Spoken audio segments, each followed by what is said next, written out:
जू झेंग ने जब रोज टीम से संपर्क किया तो उसे थोड़ी राहत मिली, लेकिन वो जानता था कि अकेले रोज स्क्वाड कोलंबिया नेवी से नहीं लड़ सकता। झांगी और उसकी टीम को बच निकलने के लिए वक्त चाहिए, और उसके लिए किसी स्ट्रांग नेवल फोर्स की जरूरत थी जो कोलंबिया नेवी को रोक सके। मुझे लाओ ली से बात करनी होगी। उसने कंप्यूटर ऑन किया और ली गुआंगशाओ को एक पिक्चर भेज दी। कुछ मिनटों में वीडियो कॉल आ गया। स्क्रीन पर ली मुस्कुरा रहे थे, लेकिन चिंता भी झलक रही थी। ओल्ड जू, क्या तुम्हें सोर्स ऑफ गॉड मिल गया?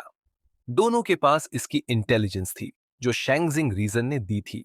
चू ने सारा मामला बताया, लेकिन ली जोंग्यू का जिक्र नहीं किया। उसने बस कहा कि वो एक ऐसे आदमी को बचाने जा रहा है जो सोर्स के बारे में जानता है। ली हैरान रह गया। तुम्हारे बंदे ने कोलंबिया का क्रूजर डुबो दिया? अगर पहले होता तो नेशनल वॉर छिड़ जाती। जू ने ठंडी सांस ली। वक्त बदल गया है। उन्होंने अटैक नहीं किया होता तो हम रिटेलिएट क्यों करते? ली बोला, अगर सोर्स ऑफ गॉड की बात हो तो ये सब जस्टिफाई किया जा सकता है। सोर्स ऑफ गॉड इतनी पावरफुल चीज है कि वो किसी डेल्टा लेवल इनह्यूमन को एप्सिलॉन बना सकती है। म्यूटेंट्स की ताकत का अभी कोई लिमिट नहीं मिला है, और दुनिया अब इसी डायरेक्शन में जा रही है। फिर ली ने सीधा सवाल किया, तुम चाहते हो कि मैं तुम्हारी हेल्प करूं, राइट? जू हंसा, बिल्कुल। ली सोच में पड़ गया। डोंगहाई नेवी और कोलंबिया फ्लीट बराबरी पर हैं, लेकिन डोंगहाई को घर का एडवांटेज है। ली ने कहा, हम तुम्हारे लिए कोलंबिया को डीले कर सकते हैं, पर फुल नेवल बैटल नहीं करेंगे, और बदले में सोर्स ऑफ गॉड की जानकारी चाहिए होगी। जू ने मान लिया, जब सोर्स मिलेगा हम साथ में काम करेंगे। ली ने भी तुरंत 4 सबसे ताकतवर नेवल फॉर्मेशन को भेज दिया नियॉन रोप फ्लाई आइलैंड की तरफ, ताकि कोलंबिया पर प्रेशर बना रहे। जू ने अंत में कहा, ओल्ड ली, तुम्हारी मदद बहुत जरूरी है, वरना मुझे शेंगजिंग वालों को बुलाना पड़ेगा। ली ने कहा, वो वक्त कभी नहीं आएगा, तुम देखना डोंगहाई किस तरह से मुकाबला करता है। जू ने वादा किया कि जैंगनान रीजन इस मिशन का रेशन सप्लाई करेगा। जियांगनान के पास अच्छी सप्लाई चेन है जो बाकी रीजन को जलन में डाल देती है। Deal done. दोनों लीडर ने मिलकर एक साजिश रच दी सोर्स ऑफ गॉड को हासिल करने और कोलंबिया नेवी को रोकने की। क्योंकि जांगी ने कोपरनिकस को डुबो दिया था, पूरा ईस्ट चाइना सी रीजन उथल पुथल में आ गया। कोलंबिया ओशियन फ्लीट ने सोर्स ऑफ गॉड की जानकारी पाने के लिए अपनी सबसे ताकतवर फोर्स कार्टियर्स को भेज दिया।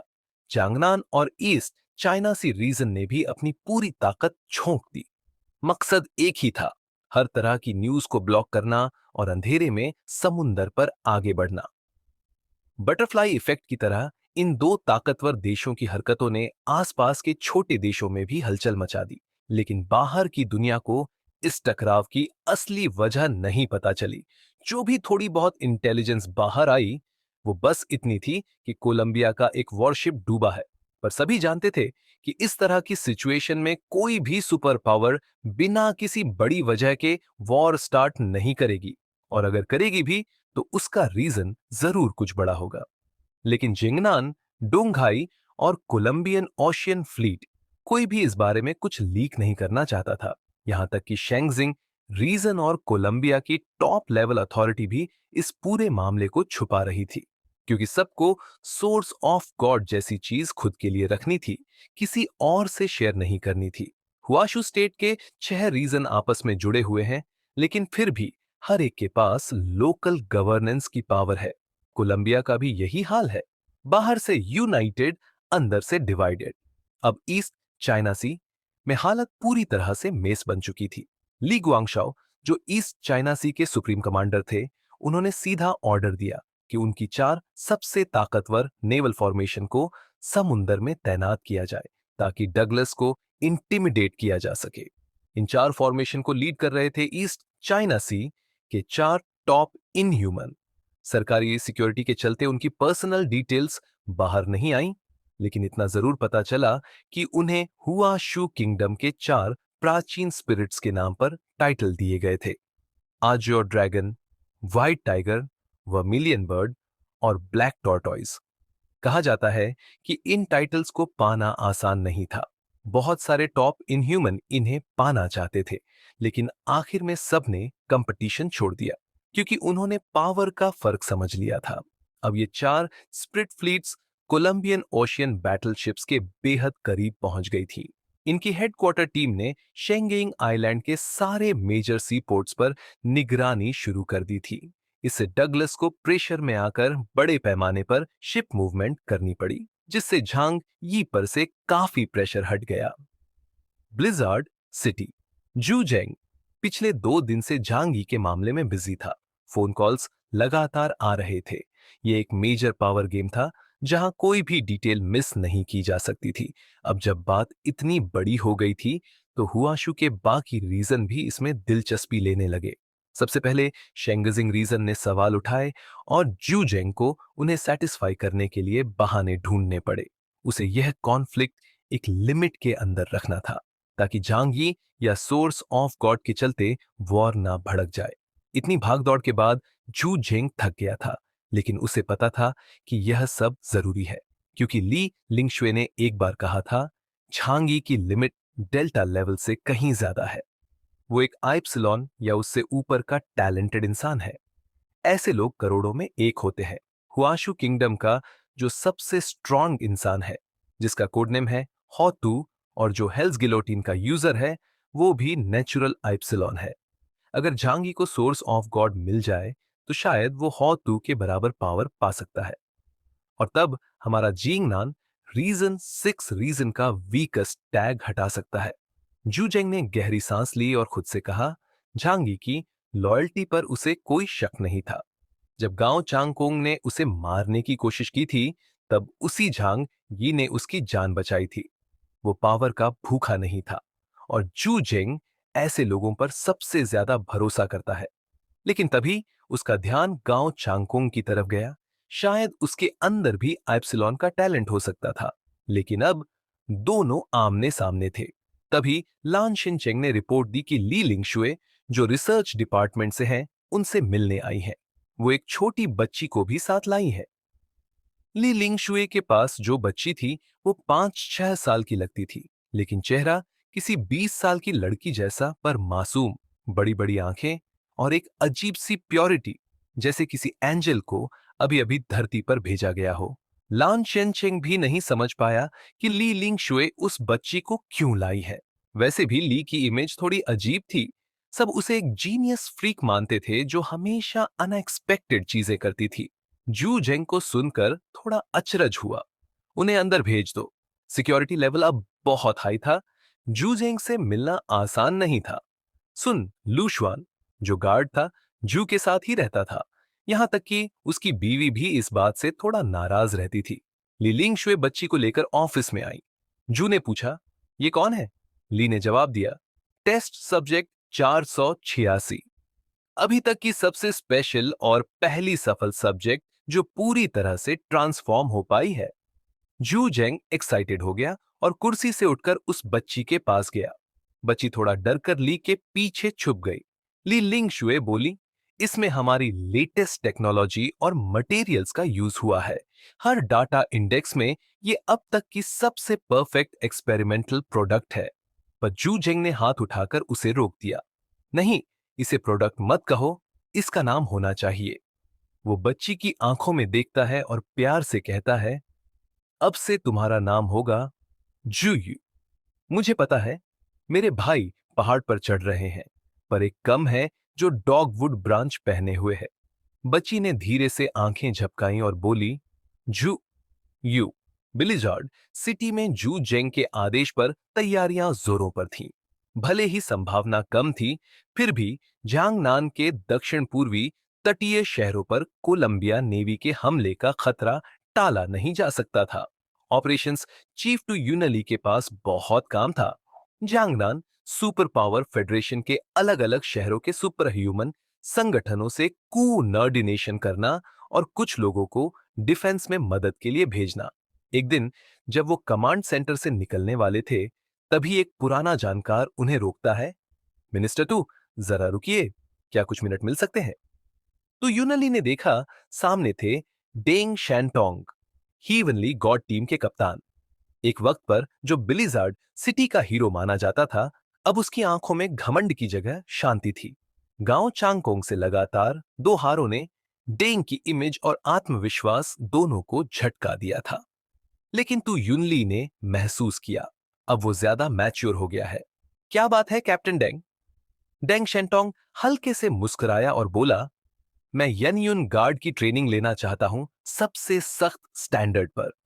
उसने माना कि उसकी ताकत ने उसे कॉन्फिडेंट बना दिया, लेकिन बेसिक कॉम्बैट स्किल्स में वो बैटलफील्ड वॉरियर से पीछे रह गया। बहुत ज्यादा स्मूथ जिंदगी ने उसे कमजोर बना दिया था। अब उसने तय किया वो यन युनवे जैसी जानलेवा ट्रेनिंग करेगा, जहां 10% लोग ट्रेनिंग में ही मर जाते हैं। तो युनली ने पहले इनकार कर दिया। तुम्हारे पास डेंग टेक्नोलॉजी है, वहीं से ट्रेनिंग ले सकते हो। हमारे सोल्जर्स आम लोग हैं। तुम डेंग फैमिली के वारिस दोनों एक जैसे कैसे हो सकते हो? अगर ट्रेनिंग में कुछ हुआ तो वो डेंग फैमिली को क्या जवाब देगा? बिना पावर्स के तो तू यूनली के सोल्जर्स भी डेंग को हरा सकते हैं। डेंग ने गंभीर आवाज में कहा, डेंग, टेक्नोलॉजी बॉडी को स्ट्रांग बना सकती है, लेकिन फाइटिंग स्पिरिट नहीं। मैं पेपर साइन करूंगा, अगर कुछ हुआ तो कोई जिम्मेदार नहीं होगा। अगर मैं स्ट्रांग बनूं तो ये पूरे जियांगनान की सुरक्षा के लिए जरूरी है। मैं अब और हार बर्दाश्त नहीं कर सकता। तो यूनली थोड़ी देर चुप रहा, लेकिन डेंग की बातों ने उसे सोचने पर मजबूर कर दिया। ठीक है, अगर तुम वेवर साइन करते हो तो तुम ट्रेनिंग में जा सकते हो, लेकिन याद रखना, वहां तुम्हारी कोई आइडेंटिटी नहीं होगी, कोई स्पेशल ट्रीटमेंट नहीं, और अगर मरे तो वही एंड है। डेंग शेंटोंग ने सिर हिलाया। मुझे पता है। समंदर के उस पार कोलंबिया नेवी से बचने के लिए जिन पेंग जहाज ने साउथ वेस्ट की ओर टर्न लिया, इससे वो हुआ शू कंट्री की मैनलैंड से और दूर हो गए। अब सिर्फ सेलर्स के एक्सपीरियंस पर निर्भर रहकर उन्हें सेफ रूट पकड़ना था। सोनार और रडार पूरी तरह ऑफ थे। बहुत रिस्की था ये। ज्यादा स्पीड पर शिप किसी चट्टान से टकरा सकता था। जांग ये पूरा अलर्ट था। उसे जन में था वो 18,000 पावर इंडेक्स वाला एप्सिलॉन क्लास म्यूटेंट जो कोलंबिया नेवी में है। उसके सामने तो पूरी शिप खतरे में आ सकती है। झांग का खुद का इंडेक्स 9,600 था। हालांकि असली अटैक पावर तो डेंग शेंटोंग के 9,300 जैसी ही थी। उसने अपने डिफेंस पर ज्यादा काम किया था, 12,000 पॉइंट्स तक। अगर सामने वाला कामुई जैसी पावर रखता है तो जांग की ऑल्ट डायमेंशन एक झटके में उड़ सकती है। लेकिन अगर वो क्लोज कॉम्बैट म्यूटेंट हुआ तो जांग की जान बच सकती है। मतलब उसके पावर्स पर सब डिपेंड करता है। झांग ने सोचा, क्योंकि पावर इंडेक्स सिर्फ स्ट्रेंथ दिखाता है, असली फर्क एबिलिटीज और एनवायरनमेंट पर पड़ता है। जैसे आइस म्यूटेंट अगर मैग्मा जोन में लड़े तो 90% ताकत यूजलेस हो जाएगी। इसीलिए फायर म्यूटेंट्स कभी शाइनिंग नहीं हुए। तो भले ही सामने वाला 18,000 इंडेक्स वाला हो, झांग का हारना तय नहीं है। बस दिक्कत यह है, जॉन कार्डेलेस की पावर क्या है, ये कोई नहीं जानता। जानकारी बहुत कम है। ओल्ड जू तू भी हाफ बेक्ड इंटेल देता है। झांग ने जो केयर की गोद में सिर रखकर आंखें बंद कर ली और बड़बड़ाया। आर्कटिक ओशन की सतह पर सन्नाटा था, लेकिन समंदर के अंदर हलचल बढ़ती जा रही थी। पिछले हादसे के बाद शिप का माहौल फिर से भारी हो गया था। चाहे कोलंबियन नेवी का दबाव हो या झांगी द्वारा चेन हाइचेंग जैसे गद्दारों को एग्जीक्यूट करना, हर किसी पर एक अजीब सा बोझ था। यहां तक कि सीजन क्रू मेंबर्स भी इस ब्लाइंड वॉयस को लेकर नर्वस थे। अब बिना जीपीएस और नेविगेशन के उन्हें पुराने जमाने के सेक्सटेंट से रास्ता निकालना पड़ रहा था। लेकिन आजकल की वाइट सन ना तो गर्मी देती है और ना ही ज्यादा देर दिखती है, जिससे सेक्सटेंट यूज करना भी मुश्किल हो गया था। इसी बीच डीप सी में छिपा हुआ फिन ड्रैगन फिर से उभरा। जिन फेंग से कई किलोमीटर दूर उसकी झलक मिली, सैकड़ों मीटर लंबा, वेव्स में चमकता शरीर और उसकी कोल्ड डरावनी आंखें किसी हेडलाइट जैसी। नाइट ड्यूटी पर मौजूद क्रू ये देखकर कांप उठा। उसी पल झांगी ने अपनी आंखें खोली, जैसे उसे कुछ महसूस हुआ हो। वो बिना वक्त गंवाए डेक पर पहुंचा, लेकिन उससे पहले ही फिन ड्रैगन फिर से सीबेड में समा गया। झांगी के माथे पर शिकन आ गई। ये बीस्ट अब उसे परेशान करने लगा था। उसके पास ना तो डीप सी में जाने की एबिलिटी थी और ना ही इक्विपमेंट। सोनार ऑन करना भी पॉसिबल नहीं था क्योंकि वो लोग अभी रन पर थे। ड्रैगन काफी स्मार्ट था। उसे शिप की सिचुएशन का अंदाजा था और वो किसी वीक मोमेंट का इंतजार कर रहा था। झांगी ने डेक पर से चिल्लाया, ओल्ड टियान। कोई जवाब नहीं मिला, लेकिन कुछ देर बाद ओल्ड टियान ऊपर आया, कुछ डरे हुए क्रू मेंबर्स को शांत करते हुए। सोनार न होने की वजह से उन्हें फिन ड्रैगन की कोई वार्निंग नहीं मिली थी और इतने विशाल मॉन्स्टर को अचानक देखकर डर जाना लाजमी था। झांगी कंट्रोल रूम की ओर गया। वहां एक क्रू मेंबर सदमे में था और उसे ऑक्सीजन मास्क देना पड़ा। काफी देर बाद जाकर वो होश में आया। Old Tian. यस मी जांग। उसका चेहरा भी थका हुआ लग रहा था। सी लाइफ और उम्र दोनों ने उसके चेहरे पर रिंकल्स उकेर दिए थे। वेपन्स चेक करो, डेप्थ चार्जेस रेडी रखो, किसी भी वक्त जरूरत पड़ सकती है। Yes sir. फिर झांगी ने थोड़ा ठहर कर कहा, सबको बता दो कि डिस्ट्रिक्ट से कोई हमें पिक करने आ रहा है।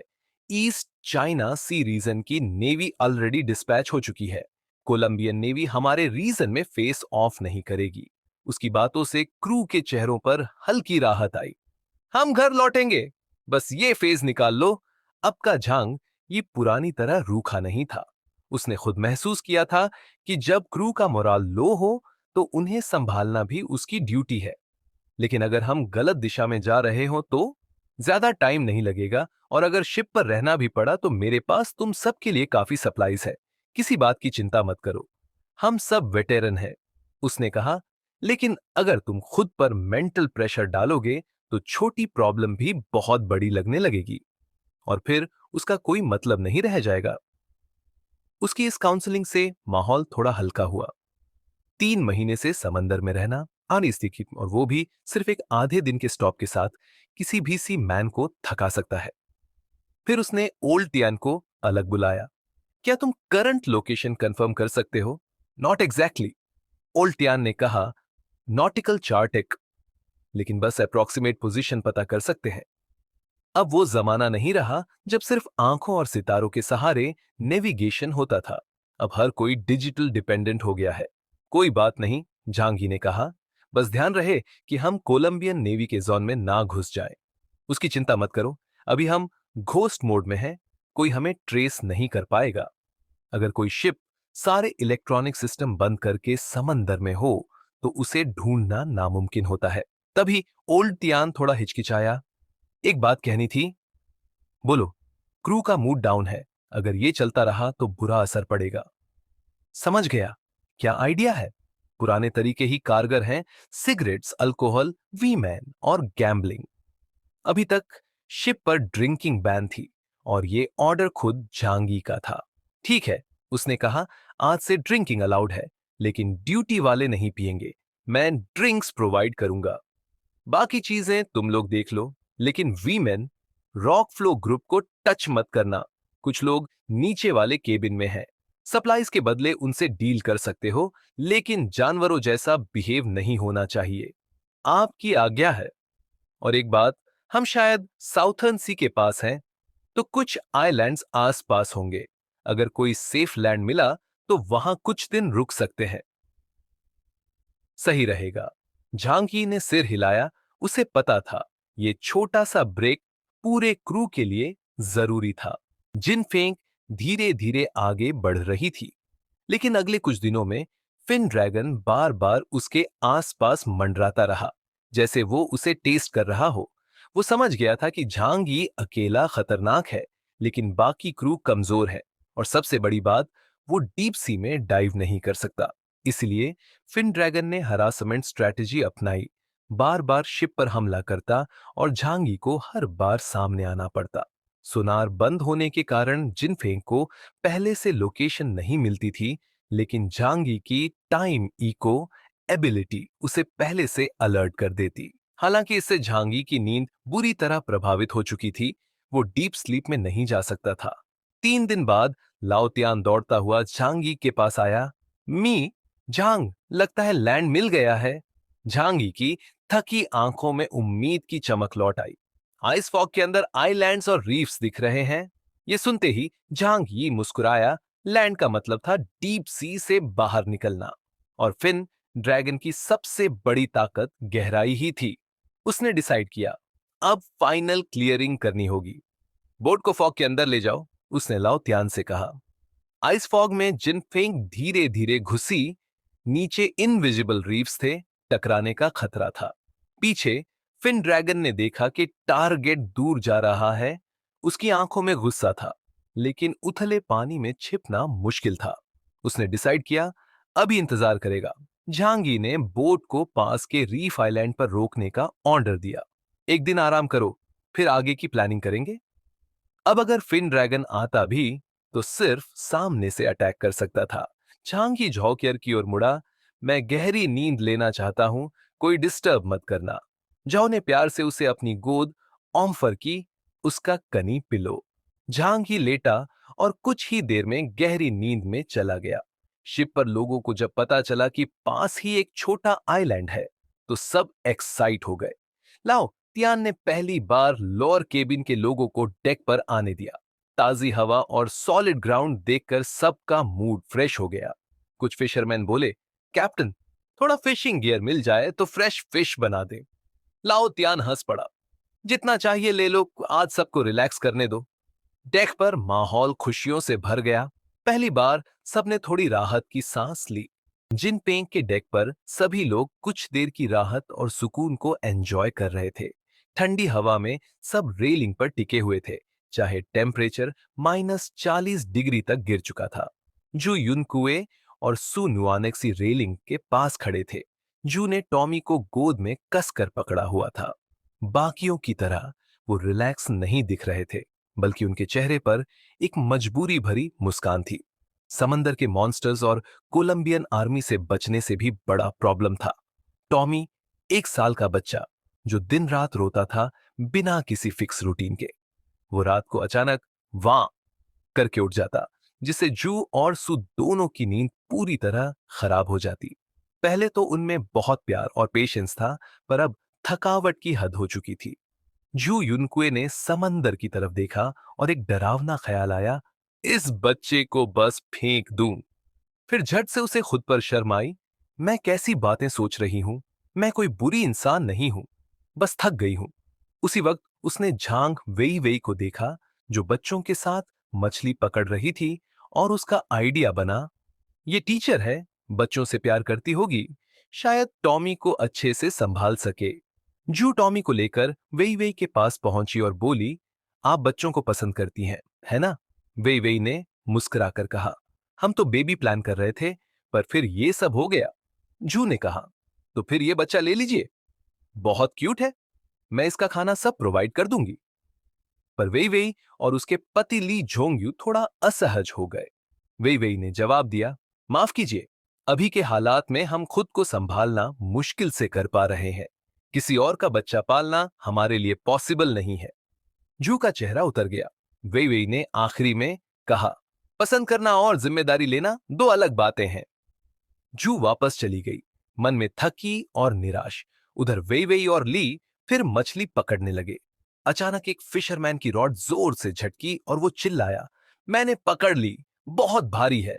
जैसे ही वो खींचने लगा, नीचे से अचानक एक जबरदस्त ताकत आई और उसे समंदर में खींच लिया। प्लैश!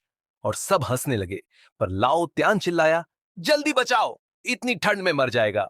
तभी समंदर में खून फैलने लगा और मछुआरे की बॉडी एकदम शांत हो गई। फिर अचानक चारों तरफ से समंदर के नीचे से काले काले शैडोज ऊपर आने लगे। Mutated sword fish, puff puff. कई पैसेंजर्स के शरीर छेद दिए गए और डेक पर चीख पुकार मच गई। ये फिशेस 3 मीटर लंबी थीं, बिना आंखों के, और इनके सिर पर एक बड़ा नुकीला हॉर्न था।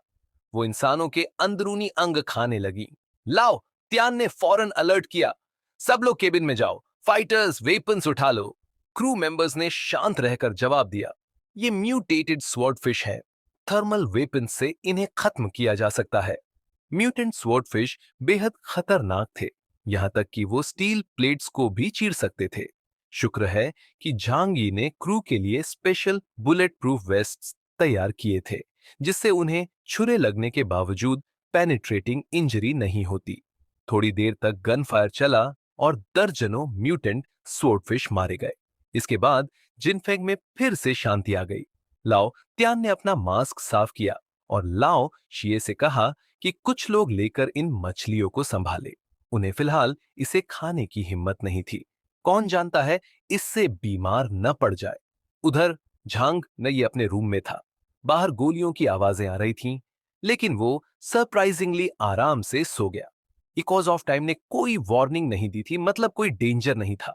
गन शॉट्स और मछलियों की चीखें अब व्हाइट नॉइज जैसी लगने लगी थी। जब वो उठा, रात हो चुकी थी। जिनपिंग घने कोहरे से निकल चुका था। ऊपर आसमान में घना अंधेरा था और सिर्फ कंट्रोल रूम की लाइट जल रही थी। रात कोयले जैसी काली और समंदर एबिस जितना गहरा था। इसी अंधेरे में फिन ड्रैगन का सिर पानी से बाहर आया। उसका विशाल शरीर डरावना था। पिछले कुछ दिनों की ऑब्जर्वेशन के आधार पर उसे पता था कि सब सो चुके होंगे। उसकी आंखों में शैतानी चमक थी। थके दुश्मनों को शिकार बनाना उसे पसंद था। वो धीरे से फिर से पानी में समा गया और गहराई में चला गया।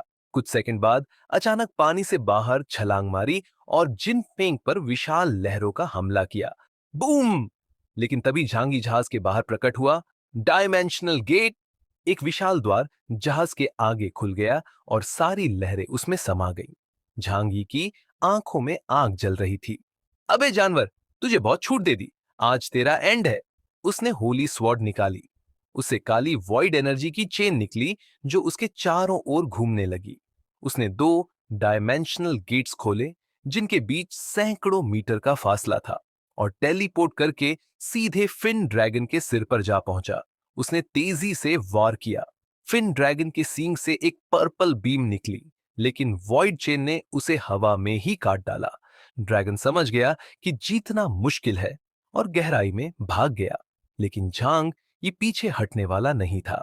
उसने अपनी कॉम्बैट सूट को डाइविंग मोड में बदला और समुद्र में कूद गया। उसके सूट में लिक्विड ऑक्सीजन था जो उसे 5 घंटे तक सांस लेने देता था।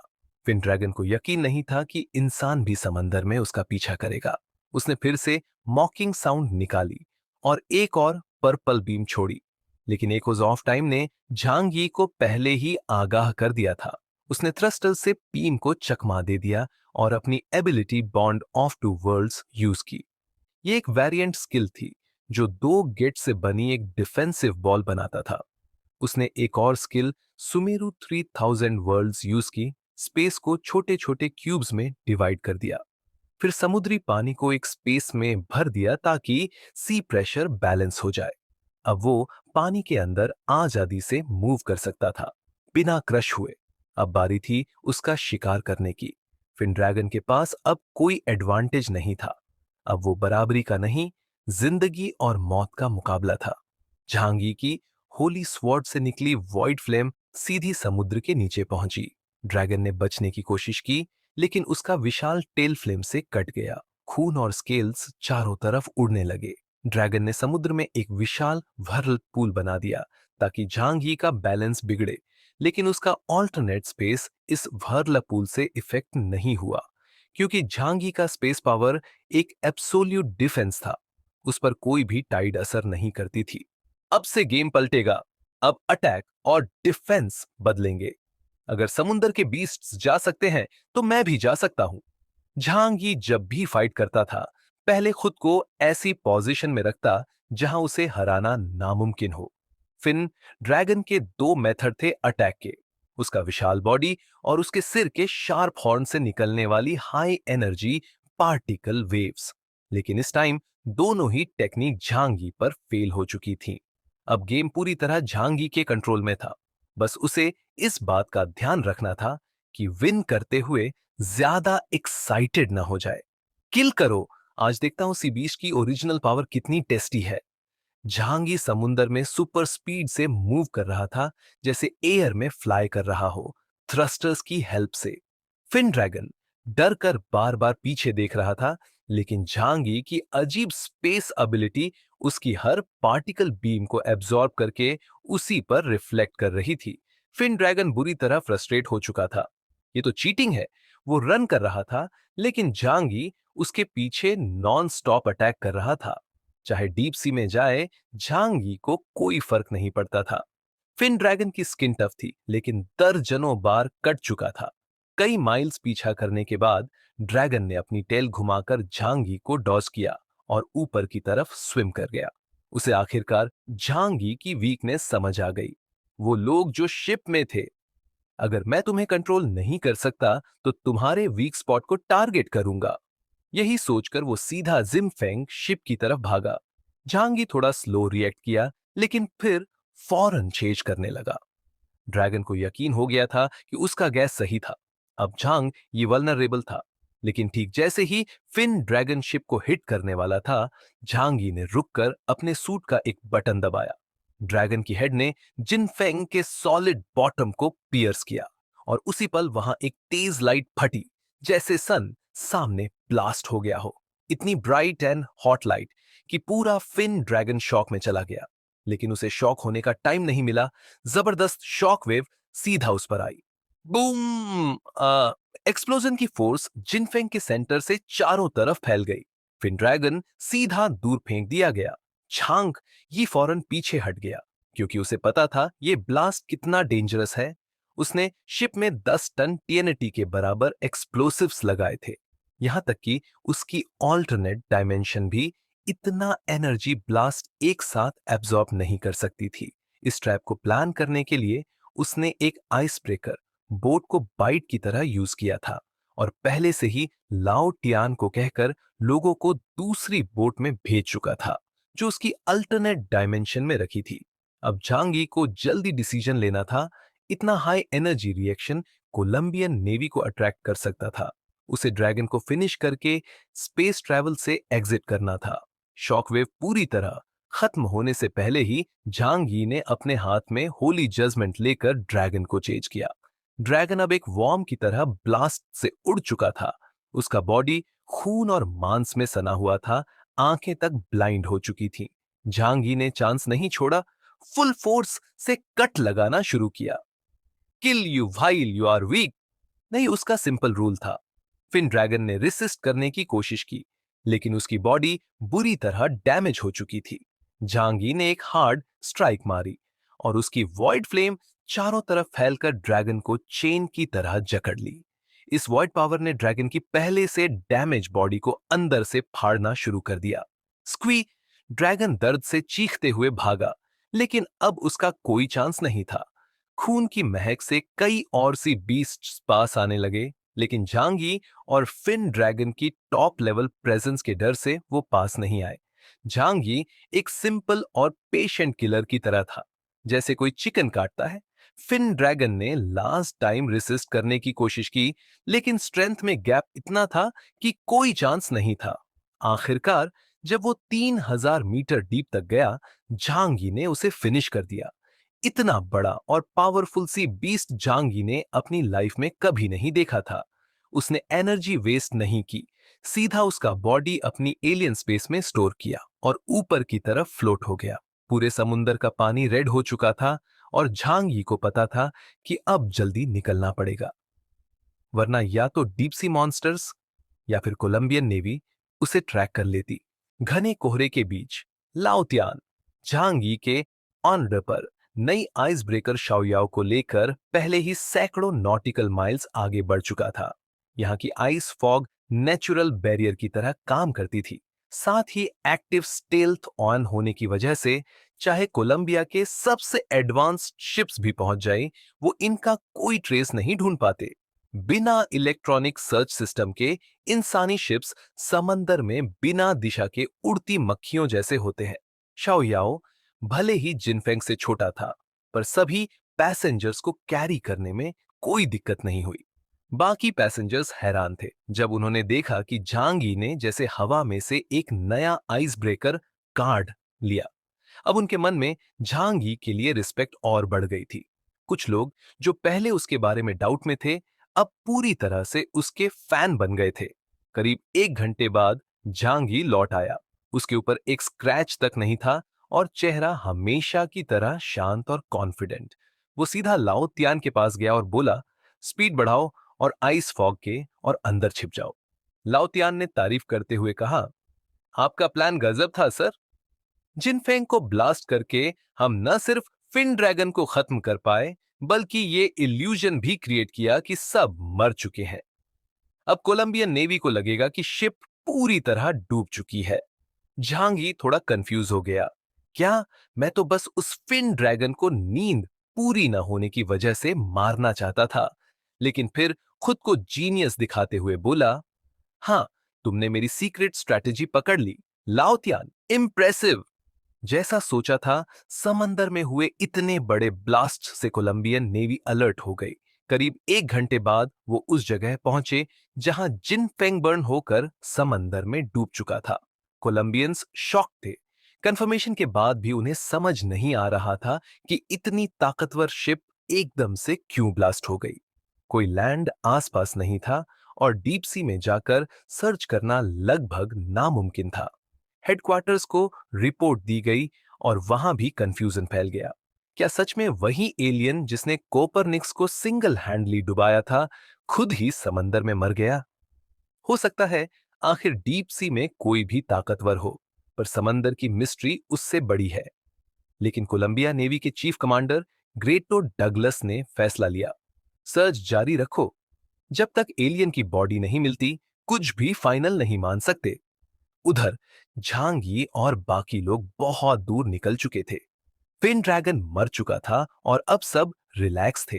कम से कम जान का खतरा कुछ समय के लिए टल गया था। झांगी एक खाली वेयरहाउस में गया और फिन ड्रैगन का सिर काट लिया। उसका पूरा शरीर शिप पर रखना पॉसिबल नहीं था। सिर्फ उसका सिर ही 4-5 मीटर लंबा था। झांग ने सिर पर हाथ रखा और पहली बार एक म्यूटेंट क्रिएचर की ओरिजिनल फोर्स को ऑब्जॉर्व किया। एक पावरफुल एनर्जी उसके शरीर में दौड़ गई। उसकी स्ट्रेंथ बढ़ गई थी। अब उसकी एबिलिटी इंडेक्स करीब 9,700 पॉइंट्स पहुंच चुकी थी। उसे एहसास हुआ कि वो डेंग शेनाटोंग जैसे लोगों से कहीं ज्यादा पोटेंशियल रखता है। शायद क्योंकि वो लोग टेक्नोलॉजी और मेहनत पर डिपेंड करते हैं और मैं नेचुरल हूं। अब उसे यकीन था कि वो दूसरों से पहले इप्सिलोन लेवल में एंटर कर सकता है, शायद बिना सोर्स ऑफ गॉड के भी। पर ये सोर्स ऑफ गॉड आखिर है क्या? अगर ये सिर्फ एक जेनेटिक लिमिट तोड़ने वाली चीज है, तो शायद अभी उसे इसकी जरूरत नहीं है। झांग सोचता है, शायद गांव चांगकोंग, युआन कोंगे और मैं, हम सबका टैलेंट ही दूसरों से ऊपर है। और जो शेंगजिंग में है, उसके पास शायद सोर्स ऑफ गॉड की पावर है। जांग को अब सुपरनैचुरल पावर्स की समझ और गहरी होने लगी थी। उसे एक और बार समंदर में पावरफुल बीस्ट हंट करने की इच्छा हुई। लेकिन फिर सोचा, इतना बड़ा समंदर पार करने के बाद भी फिन ड्रैगन से बस चांस से मुलाकात हुई। अगर मैं और डीप सी में गया तो वहां इप्सिलॉन लेवल के बीस्ट्स मिल सकते हैं। समुंदर का बॉटम बहुत डेंजरस है। बेहतर होगा मैं सीधा सोर्स ऑफ गॉड को ढूंढूं। झांगी को अभी तक नहीं पता था कि जिन फंग को समुंदर में उड़ा देने से क्या असर हुआ है। उन्होंने सारी कम्युनिकेशन बंद कर दी थी, जिससे जियांगनान और डोंघाई को लगा कि कोई एक्सीडेंट हो गया है। जू देंग को भरोसा था कि झांगी इतना इजी में नहीं मरेगा, लेकिन टेंशन में कोई भी कंफ्यूज हो सकता है। झांगी के पास सोर्स ऑफ गॉड की इन्फो थी और उसकी नीस जू यूनक्वे भी उसी शिप पर थी। इसलिए उसने तुरंत रोज टीम से कांटेक्ट किया और लिंगू फेशुए को भेजा एक्सप्लोजन वाली जगह इन्वेस्टिगेट करने। ईस्ट चाइना सी की सिचुएशन सडनली बहुत टेंस हो गई। दोनों साइड्स ने वॉरशिप्स और म्यूटेंट्स भेज दिए थे। फाइट किसी भी मोमेंट शुरू हो सकती थी। उधर जांगी और बाकी लोग आइस फॉग वाले रीजन में घूम रहे थे, होपिंग कि उन्हें कोई लैंड मिल जाए जहां आराम कर सके। कुछ दिन बाद वे एक नए सी एरिया में पहुंचे। झांगी विंडो के पास बैठा बुक पढ़ रहा था और जोकर उसके पीछे से उसके शोल्डर्स दबा रही थी। तभी झांगी को एक हल्की सी सिंगिंग सुनाई दी, जैसे कोई वायोलिन की धुन हो। उसने पूछा, कौन गा रहा है? जो के कंफ्यूज हुई, लेकिन जब उसने ध्यान लगाया तो उसे भी हल्की सी वॉइस सुनाई दी। हो सकता है लैंड पास हो, उसने कहा। झांग ई एक्साइटेड हो गया और दोनों ने कॉम्बैट सूट पहनकर बाहर जाना सही समझा। बाहर और लोग भी उस सॉन्ग को सुन चुके थे। लंबे सी ट्रैवल के बाद ये वॉइस उनके लिए एक रिलीफ थी। शायद कोई फिशिंग बोट हो, किसी ने कहा। सुनुआंशी ने होपफुल होकर कहा, शायद मरमेड हो। झांगी ने सुना और कहा, अगर मरमेड सच में एग्जिस्ट करती है तो सोचो, स्केल वाली, पानी में रहने वाली क्रिएचर, वैसी ड्रीमी नहीं होगी जैसी तुम सोचती हो। जू यूनक्वे ने कहा, मैंने साइरन्स के बारे में सुना है जो गाना गाकर सेलर्स को फंसा लेती है। लाओतियान और क्रू ने इसे मजाक में लिया, लेकिन झांग ई की नजरें अचानक फटी की फटी रह गईं। फॉग के पार उसे एक मरमेड दिखी, इंसान का अपर बॉडी, मछली की टेल, लॉन्ग रेड हेयर और बेहद ब्यूटीफुल फेस। वो झांगी को देख स्माइल की और पानी में कूद गई, डॉल्फिन जैसी मूव करते हुए शिप के पास आ गई। उसने रेलिंग पकड़ा और झांगी को देखा। झांगी मैस्मराइज्ड था, जैसे किसी फैंटेसी वर्ल्ड में पहुंच गया हो। तभी उसके अंदर का echoes of time instinct alert हो गया। झांगी पीछे हटा और तभी वो मरमेड उसके ऊपर कूद गई। सब कुछ अचानक बदल गया। ब्यूटीफुल मरमेड की जगह अब एक काली, स्लाइम से भरी, ब्लड माउथ वाली मॉन्स्टर फिश थी। भीग! झांगी ने रिफ्लेक्स से चिल्ला मारा और डिवाइन पावर से उसे उड़ा दिया। लेकिन बाकी शिप पर भी ऐसे 3-4 मॉन्स्टर्स आ चुके थे, लोगों को काट रहे थे। उनकी वॉइस किसी बेबी जैसी थी, जिससे लोग हिप्नोटाइज हो गए थे। जिनको काटा गया था, उनके फेसेस पर फिर भी हैप्पीनेस थी। जांगी डर गया। अगर उसके पास टाइम पावर ना होती, वो भी मर चुका होता। उसने होली जजमेंट निकाला और सारे मॉन्स्टर्स को खत्म कर दिया। फिर उसने अपने कॉम्बैट सूट की स्पीकर सिस्टम ऑन की, फुल वॉल्यूम में चिल्लाया, वेक अप एवरीवन। लोग शॉक में उठे, ड्रीम टूट गया। सामने थे ब्लैक फिश के कॉर्प्स और उनके मरे हुए साथी। लोग डर से चिल्ला उठे, सब लोग अलर्ट हो जाओ, समुंदर में कई क्रिएचर्स म्यूटेट हो चुके हैं और अब लैंड वाले मॉन्स्टर से भी ज्यादा डेंजरस है। जांगी ने जोर से चिल्लाया और रीफ पर छुपे मरमेड जैसे दिखने वाले अजीब फिश को मारना शुरू कर दिया। शुक्र है ये सिर्फ लोगों को हिप्नोटाइज कर सकते थे। इनकी फाइटिंग पावर बहुत वीक थी। लाओ त्यान और बाकी क्रू मेंबर्स ने राइफल से फायर किया और कई फिश मार गिराई। बाकी बचे मॉन्स्टर्स सिचुएशन खराब देखकर पानी में भाग गए। पर जब शिप दूर निकल गई, रीफ्स के बीच फिर वही म्यूजिक बजने लगा। जांगी ने सबको जल्दी अंदर बुला लिया। जब तक सेफ्टी कंफर्म ना हो जाए, कोई भी बाहर नहीं जाएगा। समुंदर को हल्के में मत लो। जो अभी अभी हुआ, उसे सोचकर झांगी को झुरझुरी हो गई। ग्रेट म्यूटेशन के टाइम पर हर तरह की अजीब सुपर पावर्स सामने आ रही हैं। इतना वीक दिखने वाला फिश उसे भी धोखा दे सकता था, जो डेल्टा लेवल एलियन था। अब तो समुंदर सच में खतरनाक लगने लगा है। मैं समझता था कि बड़े समुंदर मॉन्स्टर्स सबसे डेंजरस होते हैं, पर यह छोटा सा फिश मेरी जान ले सकता था। अब हमें हर चीज से अलर्ट रहना होगा। इस इंसिडेंट ने झांगी को याद दिला दिया कि चाहे उसकी पावर बढ़ रही हो, पर सावधानी जरूरी है। इस वर्ल्ड में छोटे से मच्छर भी शेर को गिरा सकता है। इस एरिया में कुछ गड़बड़ है। अब से हर दिन पेट्रोलिंग बढ़ाई जाएगी। कुछ भी अजीब दिखे तो मुझे तुरंत रिपोर्ट करो। झांगी ने लाओ तियान को ऑर्डर दिया। यस मिस्टर झांग, अब शिप पर 24 घंटे 7 दिन पेट्रोल होगा, 2-2 के ग्रुप्स में। आइस एंड फॉग सी का 5वां दिन। रात को जब सब सो रहे थे, एक औरत, बाई जिंग्यू, धीरे से उठी। वो पीरियड में थी और अचानक स्टमक पेन से उठी। बाथरूम की तरफ बढ़ी। कॉरिडोर लंबा था, लेकिन डार्क में भी पार हो सकता था। स्टमक पकड़े हुए वो धीरे धीरे चल रही थी। बाथरूम में जल्दी निपट कर बाहर निकली तो लाइटनिंग की एक फ्लैश दिखी। उसने बाहर देखा, पर कुछ नहीं दिखा। वो डर तो गई, पर खुद को संभाला और वापस रूम की तरफ चली। कॉरिडोर में उसके फुटस्टेप्स गूंज रहे थे, जैसे कोई उसके साथ साथ चल रहा हो। वो नर्वस हो गई, लेकिन कुछ नजर नहीं आया। अचानक मुड़कर देखा, उसकी आंखें फैल गईं, मुंह खुला, लेकिन कोई आवाज नहीं निकली। उसका मुंह अजीब तरह से फैलने लगा, जैसे इंसान का हो ही नहीं सकता। उसका शरीर झटकने लगा और फिर शांत हो गया। फेस शैडो में छुपा था, कोई एक्सप्रेशन नहीं दिख रहा था। वो वापस जाकर सो गई, जैसे कुछ हुआ ही ना हो। नेक्स्ट डे बाई जिंग्यू नॉर्मली उठी, खाना खाया। कुछ ने पूछा कि क्या वो बीमार है, पर उसने कहा, कुछ नहीं, पीरियड आया है। सबने बात वहीं खत्म कर दी, क्योंकि सब जानते थे इस टाइम पर लड़कियों से बहस नहीं करनी चाहिए। उसी रात सब सो रहे थे। बाई जिंग्यू की आंखें अचानक खुली। वो एक आदमी के बेड पर गई, जिसने उसे दिन में हेलो कहा था, उसकी आंखें डेड जैसी थीं। उसका मुंह अचानक फैल गया और उसमें से 1 मीटर लंबा कुछ निकला और आदमी के फेस को लपेट लिया। कुछ सेकंड में वो आदमी मर गया। धीरे से वापस गई, कंबल ओढ़ा और सो गई। नेक्स्ट मॉर्निंग एक आदमी टॉयलेट के लिए उठा, साथ वाले को उठाने गया तो उसका हाथ एकदम नीचे धंसा। मुड़कर देखा और जोर से चिल्ला पड़ा, भा, मम्मी बन गया है। सब डर कर इकट्ठा हो गए। उसके फेस की स्किन चिपकी हुई थी, आंखें सूखी और डेड थी। जल्दी जाओ, रिपोर्ट करो, फिर से मर्डर हुआ है शिप पर। लाओतियान को कॉल किया गया, वो गन लेकर आया। बाकी लीडर्स भी पहुंचे। लाओतियान धीरे धीरे कमरे में आया और पूछा, क्या हुआ? डेथ का कारण पता चला?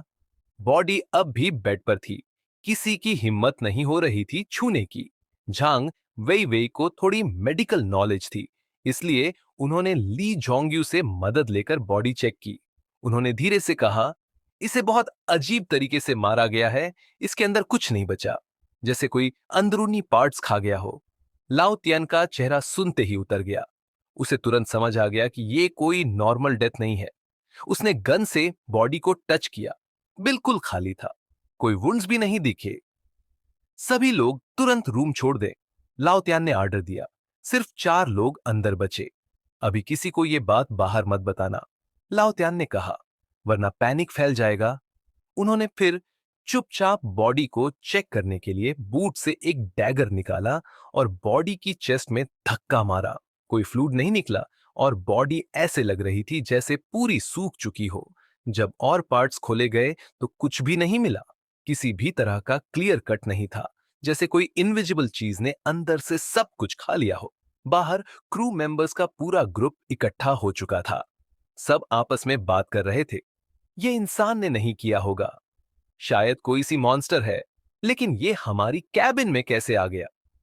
अभी माहौल गर्म ही था कि झांगी की आवाज आई, लाओतियान, कैसे हो रही है पेट्रोलिंग?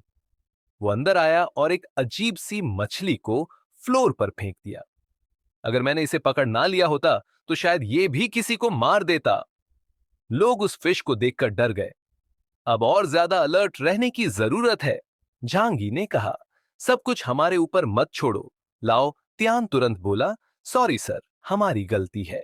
झांगी ने फिर कहा, बॉडी को मूव करो और पेट्रोल्स बढ़ाओ। रॉकफ्लो ग्रुप के पास दर्जनों लोग हैं, सिर्फ बैठकर मत खाओ, अपनी जिम्मेदारी लो। ली जोंग्यू ने सिर झुकाया, आप सही कह रहे हैं, हमारी भी गलती है। फिर झांग ये चला गया। बॉडी और मछली को हटा दिया गया। बाहर आकर लाओ त्यान ने पूछा, अब क्या करें सर? उसे भी समझ आ गया था कि बॉडी को ये मछली नहीं मार सकती। झांगी ने कहा, बॉडी को इन्फर्मरी में ले जाओ, डिटेल ऑटोप्सी करनी होगी। उन्होंने जॉव केयर को बुलाया और सारी बात समझाई। जॉव ने बॉडी को देखा और कहा, कोई एक्सटर्नल वुंड नहीं है, अंदर सब गायब है, जैसे किसी ने सारा कुछ चूस लिया हो। लाओ त्यान की रीढ़ में सिहरन दौड़ गई। क्या फिर से सायरन ने अटैक किया? झांगी की भी आंखें सिकुड़ गई। शिप को पूरी तरह से हाई अलर्ट पर डाल दो, जॉव ने कहा। अब इस दुनिया में कुछ भी हो सकता है, हमें सब कुछ नॉर्मल मानकर चलना पड़ेगा। झांगी ने तुरंत आर्डर दिया, अब से 24 घंटे 7 दिन चौकसी रखी जाए। हर पेट्रोल में 3 नहीं 4 लोग होंगे, कोई अकेला नहीं घूमेगा। वॉशरूम और शावर तक भी 2 लोग साथ जाएंगे। झांगी अचानक हुई इस घटना को लेकर बिल्कुल भी लापरवाह नहीं था। पहले मिली मरमेड और सायरन ने भी उसका दिमाग लगभग कंट्रोल कर लिया था। वो एक सुपर नेचुरल पावर वाला इंसान है, लेकिन हर एंगल से परफेक्ट होना नामुमकिन है, और जहाज पर मौजूद आम लोग तो और भी ज्यादा खतरे में है। लाओ त्यान ने तुरंत पूरी क्रू को इकट्ठा किया और झांग यी का ऑनर्डर सभी को बताया। उसने ली जोंग्यू और लू दाहाई को बुलाकर उनसे पूरा कून ऑपरेट करने को कहा। लाओत्यान ने दोनों केबिन मैनेजर्स को सच्चाई साफ साफ बता दी। ये बात किसी और को मत बताना, वरना डर फैल जाएगा और बेवजह मौतें होंगी। मैं तुम्हें पहले इसलिए बता रहा हूं ताकि तुम अलर्ट रहो, समझे? ली जोंग्यू और लू दहाई थोड़े घबरा गए, पर मना करने की हिम्मत किसी में नहीं थी। सबको डर था कि कहीं सोते वक्त कोई उन्हें भी न मार दे, इसलिए सभी ने मिलकर 24 घंटे पेट्रोलिंग शुरू कर दी। एक दिन के अंदर पूरे जहाज की छानबीन कर ली गई। आखिरकार लाओ त्यान को सीसीटीवी से एक क्लू मिला, पर उसे देखकर राहत नहीं, बल्कि सबके चेहरे और ज्यादा डर से भर गए। झांग यी को कंट्रोल रूम में बुलाया गया। वहां मौजूद सभी क्रू मेंबर्स के चेहरे पीले पड़ चुके थे, इवन लाओ त्यान का भी। क्या हुआ? झांग यी ने पूछा। लाओ त्यान ने वीडियो की तरफ इशारा किया। आप खुद ही देख लीजिए। झांग यी थोड़ा पीछे खड़ा हो गया और एक क्रू मेंबर ने वीडियो प्ले किया। रात के 1:23 पर वीडियो में दिखा कि बाई झिंग्यू टॉयलेट से वापस लौट रही थी, लेकिन रास्ते में अचानक उसकी गर्दन मुड़ गई और बॉडी अजीब तरीके से झटकने लगी। ऐसा लग रहा था जैसे किसी ने जबरदस्ती उसका मुंह खुलवा दिया हो। कुछ सेकंड्स के बाद वो जॉम्बी जैसी हरकतें करने लगी और फिर नॉर्मल हो गई। उसकी आंखों की चमक गायब थी। वो बेजान और ठंडी सी लग रही थी। फिर वो उसी रूम में चली गई जहां आज एक मौत हुई थी। पूरा सीन बस कुछ सेकंड्स का था, लेकिन देखकर झांगी को पसीना आ गया। कुछ भी साफ साफ नहीं दिखा कि क्या उस पर हमला कर रहा था, लेकिन इतना तय था कि बाई जिंग्यू अब पहले जैसी नहीं रही। सवाल था, अदृश्य दुश्मन को हराया कैसे जाए? झांगी ने खुद को शांत किया और सोचने लगा, शायद ये कोई म्यूटेंट क्रिएचर है या फिर बाइजिंग्यू ही किसी पावर से बदल गई है। क्या किसी और को ये वीडियो दिखाया है? उसने पूछा। नहीं, लाओत्यान ने कहा, हम सिर्फ आपको ही बता रहे हैं। झांग यी ने फैसला लिया, अभी कोई कदम नहीं उठाएंगे, पहले पूरी इंफॉर्मेशन इकट्ठा करनी होगी। आज सबको एक्स्ट्रा खाना दो, एक जगह इकट्ठा करो और मॉनिटरिंग सेटअप से सबको ध्यान से ऑब्जर्व करो। साथ ही उसने धीरे से लाओ त्यान को कहा, यान लियू ग्रुप के रूम्स में भी सीक्रेट कैमरे लगा दो। पर इस डिनर का रीजन क्या दे? लाओ त्यान ने पूछा। झांग यी मुस्कुराया, बोल दो कि आज मेरा बर्थडे है। लोगों को जैसे ही खाना मिलने की बात पता चली, सब खुश हो गए। कुछ ने तो प्लास्टिक बैग्स भी निकाल लिए खाने को पैक करने के लिए। जहां मौत हुई थी, वहां भी लोग बर्थडे डिनर की बात सुनकर थोड़े बहुत डर को भूल गए। बाई जिंग्यू अपने बेड पर चुपचाप लेटी थी। उसकी आंखों में कोई एक्सप्रेशन नहीं था, लेकिन बाहर से वो नॉर्मल लग रही थी। साथ की लड़की ने उसे कहा, सिस्टर बाई, चलो खाने चलते हैं, वरना अच्छी सीट नहीं मिलेगी। ओह! बाई झिंग्यू उठी और धीरे धीरे सबके साथ डिनर हॉल की ओर चल दी। रॉकफ्लो ग्रुप और नीचे के केबिन्स के लोग एक जगह बैठ गए थे। माहौल बड़ा ही लाइवली था। क्रू ने उन्हें अच्छे से लाइन में बिठाया ताकि सबको आसानी से ऑब्जर्व किया जा सके। हर कोई अपने अपने कंटेनर्स और बैग्स लेकर रेडी बैठा था, खाना आते ही टूट पड़ने के लिए।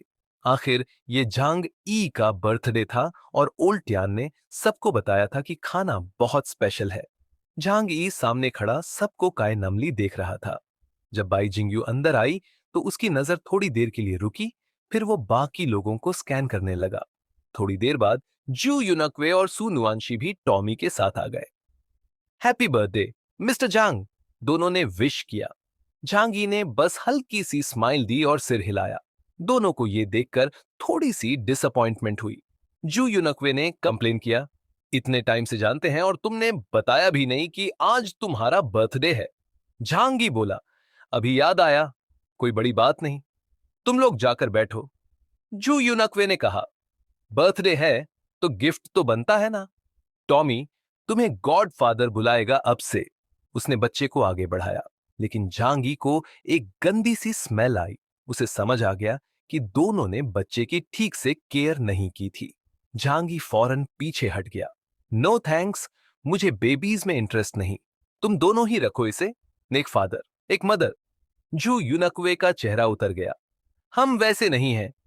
झांगी ने उन्हें बैठने का इशारा किया और फिर खाना सर्व करने का सिग्नल दिया। जैसे ही खाना आया, रोस्ट, चिकन, मटन, मछली, पूरा हॉल टूट पड़ा। लोगों ने चम्मच की जगह हाथों से खाने लग गए और जो मिला अपने प्लास्टिक बैग्स में भर लिया। झांगी और ओल्ड टियान एक ही टेबल पर बैठे थे, लेकिन उन्होंने कुछ खाया नहीं, बस क्वाइटली सबको ऑब्जर्व करते रहे। झांगी को 4 लोग सस्पिशियस लगे, उनमें बाई जिंग्यू भी थी, क्योंकि बाकी सबके लिए ये रॉयल फीस्ट था और वो लोग फिर भी कायनम थे। जांगी को शक हुआ ये शायद ह्यूमन नहीं है। कंट्रोल रूम में जाकर सर्विलांस से कंफर्म किया गया, वही 4 लोग और भी एक जैसी हरकतें। जांगी ने कोई एक्शन नहीं लिया। जब तक पूरी इंफॉर्मेशन ना हो कोई रिस्क नहीं ले सकता था। रात को जब सब सो गए वही 4 लोग अचानक उठे, जैसे किसी सिग्नल पर। उन्होंने पास में सो रहे लोगों के ऊपर झुककर कुछ किया, मुंह वाइड ओपन हुआ और कुछ निकलता हुआ सा दिखा। और फिर सब शांत। सर्विलांस में सब क्लियरली कैप्चर हुआ था, लेकिन एक्चुअल अटैकर दिखा नहीं। समंदर का घोस्ट है क्या? एक क्रू मेंबर ने घबराकर कहा। झांगी ने कायनम होकर कहा, शायद कोई इनविजिबल या ट्रांसपेरेंसी क्रिएचर हो सकता है। उसे ये देखकर रिलीफ मिली कि अटैक फिजिकल कांटेक्ट से हो रहा है। मतलब वो स्पिरिट नहीं, कोई बायोलॉजिकल क्रिएचर है। ओल्ड टियान ने कहा, उन्हें कैप्चर कर लेते हैं। झांगी ने मना किया, अभी सब सो रहे हैं, पैनिक से और लोग मर सकते हैं। कल के खाने में ट्रैप करेंगे। झांगी अपने रूम में गया, जो केयर टेबल पर सो रही थी, काय नंबैट ड्रेस में। झांगी ने उसे जेंटली उठाकर बेड पर लिटा दिया। जो केयर ने आंखें खोली, पता चला क्या हुआ? झांगी बोला, शायद कोई पैरासाइट टाइप सी म्यूटेंट है। जो केयर ने ऑटोप्सी रिपोर्ट दिखाई। माइक्रोस्कोप के नीचे टाइनी टूथ मार्क्स मिले थे। फ्लैश किसी सुपर नेचुरल चीज ने नहीं, बल्कि खा ली गई थी। जांगी ने कहा, मतलब ये बायोलॉजिकल एंटिटी है और शायद सी में कई हों। हमें इन्हें कैच करना पड़ेगा। जो केयर मुस्कुराई, तो फिर कल ट्रैप बिछाते हैं। इसी बीच जांगी को अचानक एक स्पेस फ्लक्चुएशन महसूस हुआ।